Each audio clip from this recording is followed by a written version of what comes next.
So, hi everyone, welcome back. Today I'm thrilled to share with you. I have Dr. Dan Burows from the Master Hypnotist Society, actually the president of your organization that I am a member of, a trainer with. And we're here to share some topics that are relevant and important to us. And so, without speaking anymore, here's Dr. Daniel Burows. Oh, So, welcome. well, thank you. Thanks very much for having me. Okay. And so what do you think that you would like to talk about today? Well, we were talking, a moment ago about, you said something that's really been in your awareness lately is this idea of values Mhm. and and and having an idea of what our values are and what other people's values are because and I think the point that you were driving at when we were talking is if your values are not aligned with your outcomes, if the values I have are not aligned with the outcome that I'd like to have, I'll be in trouble. And for you as a hypnotist, if you're trying to help somebody achieve an outcome and their values don't align with that, you're going to have some real problems just in the change process as well. So I really think you had, you described something that was very important. Yes. So go When ahead. seeing clients, it's important with sharing their values. If they're not happy, for example, and they're in a situation where they don't even know unconsciously where they're spending their time, energy, and money, sometimes just bringing it up and showing them they have real life epiphanies while they're looking at this.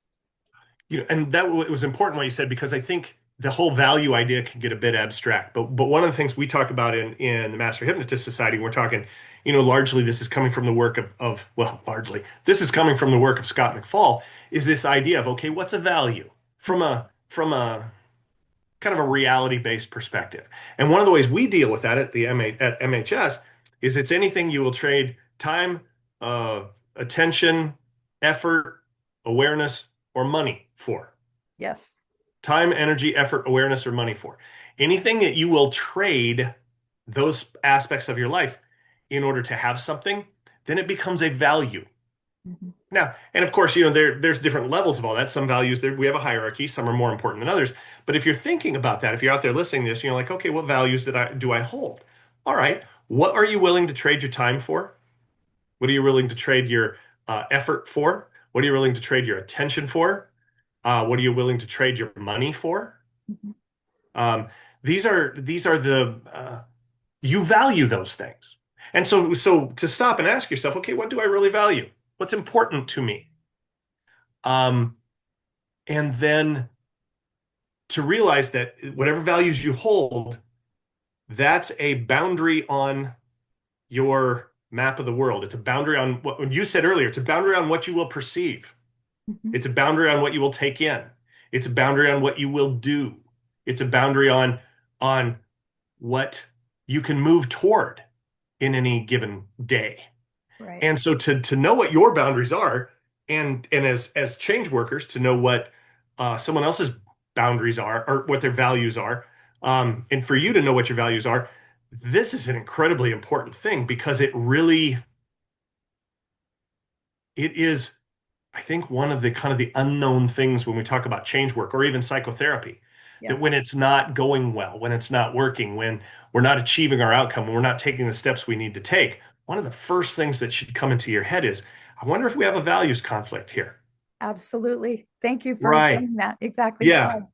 So When like it when it's if you you're go ahead. training someone, you're training a practitioner, and Mhm. I know that you're planning or we are having a great event in April of 2026, Yes. and we're taking new students in, or helping people decide if this is something that they want to do. If we're like eliciting values and they don't put people as important, they kind of are not going to be a good fit for change workers, is kind of how I see it. Like if It's true. people is not on their list, I kind Right. of shake my head and go, do they really care about people, and what's important and how they're going to change? Right. We, amongst us at MHS, the training we do, a lot of our work as trainers is around this idea that, that our values need to be that we focus on the other person first, that other people they're very high value to us, Mhm. and that and from another perspective, they're more important than our emotional needs in that moment, particularly if we're working with them. Right. Because I mean, go ahead, Carmen, go So ahead. I just had a question.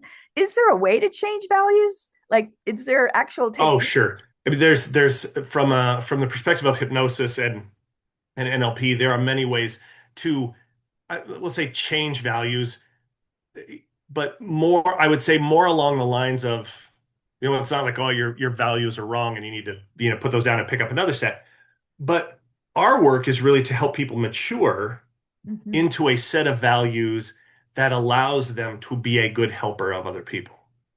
Because our values, what's important to us in any given moment, can make our helping of other people problematic. So a case that we just talked about a moment ago, if my value is of making sure that I'm okay or I feel safe Mhm. or I need to know that I'm a good person, Mhm. if I need to have that before anything else, well, then that tells you how the therapy, the hypnosis, whatever you're doing is going to go. Right. You know, I'm Right. not focused on others, like you mentioned before. I'm not Right. focused on other people in a way that is useful. And what I end up doing is I end up then focused on myself because I have a values conflict with that. I'm going to work, my job is to help somebody else achieve their outcome, help somebody else, lose weight, stop smoking, whatever it is that you're working on. Right. Um, but inside me, my value, I really value my own safety and security over top of whatever this person might have going on in that moment. I need to feel okay before this person can get anything that they need. Right. And you can imagine, just as the description from that, how problematic that will become if your job is to try to help somebody. And so, what I wouldn't say that, well, that's just you have bad values and da, da, da. What you need to do then is you need some work so that and this there's that covers a lot of ground. Hypnosis, NLP technique, there's a lot of different things. But we need to work so that maybe there are some values that you really need to set down and explore some new ones. Right. That could be the case. But it could also be that you just need a different perception of yourself, of others, of the world. You need to see things in a different way so you can make a different decision Right. that then will change your values in that moment. There's lots of different ways to get to a different, and then there's just techniques that are specific to working on people's values and maybe integrating new information into that or something like that so that they get bigger and more whole. They become more whole. So that because of values, the more narrow a set of values or a value is, the less useful it will be in the world. So there's lots of different ways to do that, lots of different things to work on. And from the MHS perspective, we talk about that from the viewpoint of maturity, Right. where our job is to become more mature so that our values are more useful in the world. Because I Yeah. don't know about good or bad per Yeah. se, No, but I do know useful that or things can be useful or unuseful depending on what your outcome is that you're trying to achieve. And so absolutely. what we want is we want values that are useful for whatever it is that either you trying to your outcome or your client's outcome, and to make sure that values are useful to that outcome. And they might have to be changed or tweaked or grown or matured or all kinds of different things. And then our job as change workers, as hypnotists, is to help them um, make those changes, make those choices, see this differently, so that they can go ahead and easily and effortlessly and happily achieve whatever it is they want to achieve. Yeah. Conscious awareness is the other thing that's surfacing on my mind right now as Mhm. I'm hearing you say all that. And sometimes I'm surprised at people that are completely unaware of what their values are at all. The first time I worked with someone on this level, they came to me because they were very successful in I think they were classified as a cinematographer, like a grip person doing film, Yeah. and they were having struggles with financial. So I said, okay, let's write down, your values. And Mhm. it was a So really, yeah, yeah. it was really funny. Believe it or not, on the list of 10 things, money was not on the list. Right. And so the minute that we brought it to her awareness and did some tweaking, with Mhm. NLP, she came Mhm. back and said, guess what? I got, X amount of money just came in. And so it was Right. like, And again, just for the people listening, you're remembering that it's not about anything being right or wrong necessarily. right, It's just sometimes our values don't line up with whatever our outcome might be, whatever we want to do with our life, whatever kind of a goal we have. And as silly as that sounds, it happens to us all the time. It Right. happens to us all the time. The example I gave earlier of needing to get your own needs met before you can focus on someone else, Hmm. that that when I first came to MHS, when I first started to work with Scott, that was me.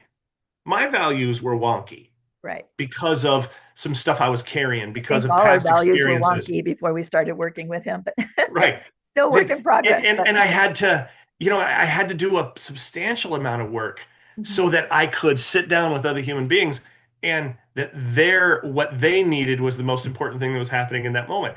And and as I say that, it's kind of an embarrassing thing to admit, but there you are. I had to work on that. mhm, And you know what? I didn't know what my values were either. I didn't know that my values were lined up in a way where my emotional needs were more important than anybody else's. I had no idea. right. I had no idea until, as you said, all of a sudden you become aware of this. And part of our job as change workers and our work at the MHS and all the things we do is really to help people. Yeah, first you got to see it. You got to become aware of it, Yeah. right? Yeah. And that's a challenge in and of itself because as the saying we often use on each other, well, you can't read the label from inside the bottle. Right. And that's that idea that we do all need help. We do all need someone like yourself, a hypnotist, a change worker, an NLP practitioner, who will help you actually give you some feedback, have a useful way of seeing you and how you're functioning in a way to say, hey, you might want to consider this. Have you thought about this? Have you looked at this? Have you seen this? Do you understand that? Yeah. To sort of conscious awareness, to just be able to see it. Then the second step is then you got to take responsibility for it. You got to own it in an emotionally valid way, Mhm. whatever that value is. Yep. Yeah. I had to say, yeah, listen, because when I first became aware of the fact that my I was the most important thing in my world. I was the most important value that I had. It took a while for me to see it, but wow, it took even longer for me to in a really honest, emotionally valid to own that and say, yeah, I do that. That is, and for me to be able to say that in the world. Right. And at that point, then I could go about the business of changing it. Right. But as you were saying, that conscious awareness, that is first. Then second is to actually be able to, oh yeah, that is what I do. That's me. I do that. That is how it works. And then at that point, that's when the work actually starts. And as you said, there's many, many, many ways to work with someone's values. Um, and from a technique perspective, but also the way we approach it at MHS is really a maturity model Mhm. where it's kind of growing up and realizing I had to realize that I can't go through my life as an adult being the most important thing in my world. Doesn't play. And Doesn't work. I'm Certainly if guessing my you job's to mentioned, help people. So, I'm guessing you mentioned that in your book, the maturity book. I'm so uh, sorry, I forgot the title.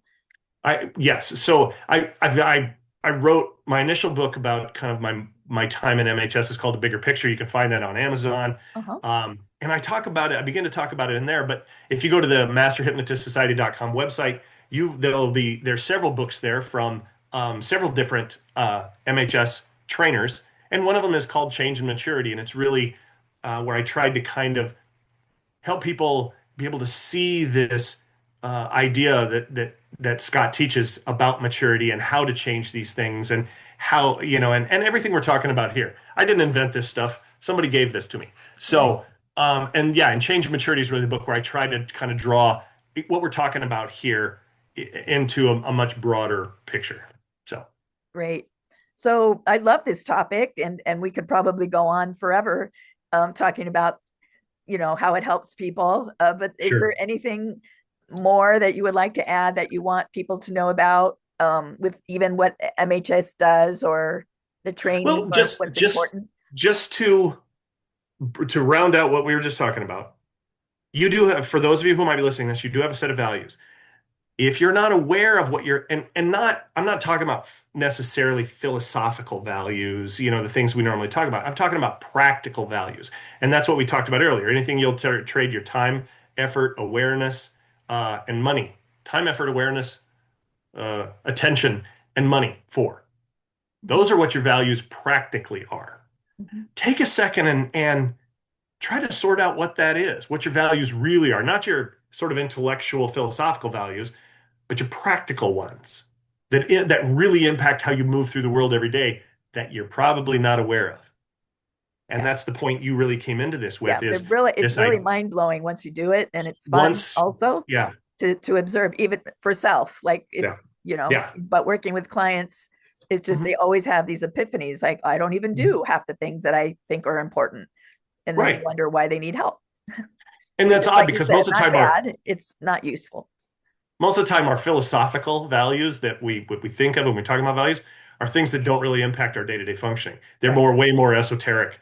It's these Right. practical ones that are impacting what you're doing every day. So to Right. get to know them and to realize you probably can't do that on your own, you may need some help. Right. You may need some help. You may need somebody who can help you actually see what those are and then take a look at your outcome and help you um, mature, make some changes, make Right. some choices, Right. uh, alter your perceptions of, so that you can then more easily and effortlessly move through and to whatever your outcome is.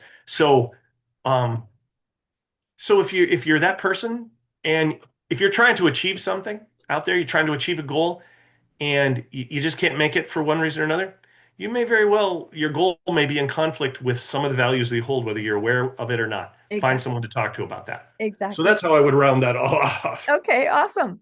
And the other thing I Um, would say about MHS then is we are having our summer training in Tampa, Florida, there you go. 24th to the 27th of April. And it's going to be myself and Scott McFall will be teaching. All of the MHS trainers are going to be there.